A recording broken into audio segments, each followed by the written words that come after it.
पिछली क्लास में हमने देखा पुरुषवाचक सर्वनाम, निजवाचक सर्वनाम और निश्चयवाचक सर्वनाम। तो आज की क्लास में हम देखेंगे अनिश्चयवाचक सर्वनाम, प्रश्नवाचक सर्वनाम और संबंधवाचक सर्वनाम। तो यदि आपने हमारी पिछली क्लास नहीं देखी है तो आप हमारे YouTube चैनल किसु लर्निंग पर जा कर के विजिट करिए। वहाँ पे आपको हिंदी व्याकरण की सभी क्लासेज मिल जाएंगी। तो चलिए शुरू करते हैं आज की क्लास अनिश्चयवाचक सर्वनाम। अनिश्चयवाचक सर्वनाम किसे कहते हैं, पहले हम ये देख लेते हैं। जिस सर्वनाम से किसी वस्तु, व्यक्ति या पदार्थ के विषय में ठीक ठीक और निश्चित ज्ञान नहीं हो, उसे अनिश्चयवाचक सर्वनाम कहते हैं। अनिश्चयवाचक सर्वनाम किसे कहते हैं कि जिस सर्वनाम से किसी व्यक्ति, वस्तु या पदार्थ के बारे में ठीक ठीक ज्ञान नहीं हो, निश्चित ज्ञान नहीं हो, तो उन्हें हम कहेंगे अनिश्चयवाचक सर्वनाम। जैसे कोई, कुछ। उदाहरण में दो सर्वनाम इसमें रखे जाते हैं, कोई और कुछ। तो आपको समझ में आ गया।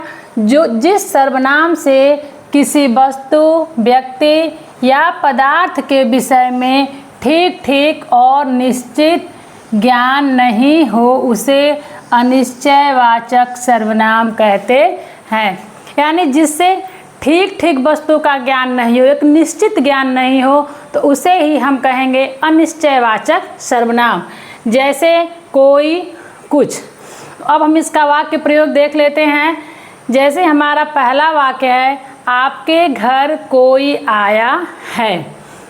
तो आपके घर कोई व्यक्ति या कोई प्राणी आया तो है, लेकिन वो कौन है यह निश्चित नहीं है। हमें यह निश्चित नहीं पता है कि कौन आया है, लेकिन कोई ना कोई आया है। तो जब कोई आया है तो इसका मतलब ये क्या है, अनिश्चयवाचक सर्वनाम। इसे ही हम कहेंगे अनिश्चयवाचक सर्वनाम। यानी हमें ठीक ठीक नहीं पता हो कि कौन आया है। कोई ना कोई तो प्राणी आया है, लेकिन वो कौन है इसके बारे में ठीक ठीक ज्ञान नहीं है, निश्चित ज्ञान नहीं है कि कौन आया है। तो यहाँ पे क्या होगा, अनिश्चयवाचक सर्वनाम। दूसरा देखिए, मामा जी कुछ लेकर आए हैं। मामा जी घर पर तो आए हैं और कुछ लेकर भी आए हैं, लेकिन क्या लेकर के आए हैं ये हमें नहीं पता। कुछ ना कुछ तो लेकर के आए हैं, लेकिन क्या लेकर के आए हैं इसका निश्चित ज्ञान हमें नहीं है। तो इसलिए ये जो कुछ है ये क्या है, अनिश्चयवाचक सर्वनाम। ठीक है, तो इसे ही हम कहेंगे अनिश्चयवाचक सर्वनाम। तो आगे आपको समझ में कि जिस सर्वनाम से किसी वस्तु, व्यक्ति या पदार्थ के बारे में निश्चित ज्ञान न हो, तो उसे हम कहेंगे अनिश्चयवाचक सर्वनाम। उदाहरण में जैसे है कोई और कुछ। आगे देखिए प्रश्नवाचक सर्वनाम। तो प्रश्नवाचक सर्वनाम कौन कौन से होते हैं, चलिए देखते हैं। जिस सर्वनाम से किसी वस्तु, व्यक्ति या प्राणी के विषय में प्रश्न का बोध हो, क्या हो, प्रश्न का बोध हो, तो उसे हम कहते हैं प्रश्नवाचक सर्वनाम। यानी जिस सर्वनाम से किसी व्यक्ति, वस्तु या प्राणी के विषय में प्रश्न का बोध हो, तो उसे हम कहेंगे प्रश्नवाचक सर्वनाम। जैसे कौन, क्या, कहाँ, किसने, कब, किसको, कितना। तो जितने भी प्रश्नवाचक शब्द हैं वो क्या होंगे, प्रश्नवाचक सर्वनाम। ठीक है, तो इसका देखिए वाक्य प्रयोग हम करेंगे तो कैसे करेंगे। दरवाजे पर कौन है। देखिए यहाँ पर प्रश्न आया है, दरवाजे पर कौन है। तो ये जो कौन है ये क्या है, प्रश्नवाचक सर्वनाम। इसे ही हम कहेंगे प्रश्नवाचक सर्वनाम। दूसरा देखिए, तुम स्कूल कब जाओगे। तुम स्कूल कब जाओगे। प्रश्न पूछ रहा है ना कि तुम स्कूल कब जाओगे। तो जहाँ प्रश्न पूछा जाता है तो वहाँ पे क्या होता है, प्रश्नवाचक। और जो प्रश्न, जिस शब्द से प्रश्न बनता है, जिस शब्द से प्रश्न का बोध होता है, तो उस शब्द को हम कहेंगे प्रश्नवाचक सर्वनाम। आ गया समझ में। हम एक और उदाहरण ले लेते हैं। यह पेंसिल किसकी है। यह पेंसिल किसकी है। तो हमारा प्रश्न है कि यह पेंसिल किसकी है। अरे ये जो ज़मीन पे पेंसिल गिरी है यह किसकी पेंसिल है। तो मैम क्या कर रही हैं, अपने स्टूडेंट से ये प्रश्न कर रही हैं कि ये जो पेंसिल है ये किसकी है। तो यहाँ पे क्या हो रहा है, प्रश्न हो रहा है। तो प्रश्न हो रहा है, इसका मतलब ये प्रश्नवाचक है।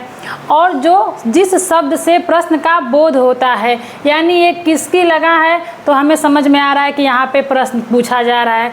तो जिस शब्द से प्रश्न का बोध होता है उसे ही हम कहेंगे प्रश्नवाचक सर्वनाम। आ गया आपको समझ में, बिल्कुल ही आसान है। तो जिस शब्द से प्रश्न का बोध हो उसे ही हम कहेंगे प्रश्नवाचक सर्वनाम। तो चलिए आगे देखते हैं लास्ट सर्वनाम संबंधवाचक। अगला देखिए संबंधवाचक सर्वनाम। संबंधवाचक सर्वनाम किसे कहेंगे, तो जिस सर्वनाम का प्रयोग किसी शब्द या वाक्य का किसी अन्य शब्द या वाक्य से संबंध बताने के लिए किया जाता है उसे क्या कहेंगे, संबंधवाचक सर्वनाम। क्या कह रहा है हमारा परिभाषा, कि जिस सर्वनाम का प्रयोग किसी शब्द या वाक्य से, किसी शब्द या वाक्य से किसी अन्य शब्द या वाक्य का संबंध बता रहा है तो उसे हम कहते हैं संबंधवाचक सर्वनाम। जैसे कोई भी शब्द हो जो किसी शब्द का शब्द से संबंध बता रहा हो या फिर शब्द का किसी वाक्य से संबंध बता रहा तो उसे हम कहेंगे संबंधवाचक सर्वनाम। जैसे जो सो, जैसे वैसे, जिसकी उसकी। एक बात और ध्यान दीजिए, ये हमेशा जोड़े में आते हैं। जैसे जो है तो सो है, जो आएगा तो सो भी आएगा, जैसे आएगा तो उस वाक्य में वैसे भी आएगा। जिसकी अगर उस वाक्य में दिया है जिसकी तो उसी वाक्य में उसकी भी। ये हमेशा युग्म होते हैं, जोड़े में ही आते हैं, तभी हम इन्हें कहते हैं संबंधवाचक सर्वनाम। क्या किसे कहेंगे, जिस सर्वनाम का प्रयोग किसी शब्द या वाक्य का किसी अन्य शब्द या वाक्य से संबंध बताने के लिए किया जाता है तो उसे कहते हैं संबंधवाचक सर्वनाम। उदाहरण में जैसे जो सो, जैसे वैसे, जिसकी उसकी, किसका किसकी। तो इस तरह से हम इन शब्दों को कहते हैं संबंधवाचक सर्वनाम। अब वाक्य देख लेते हैं। तो हमारा पहला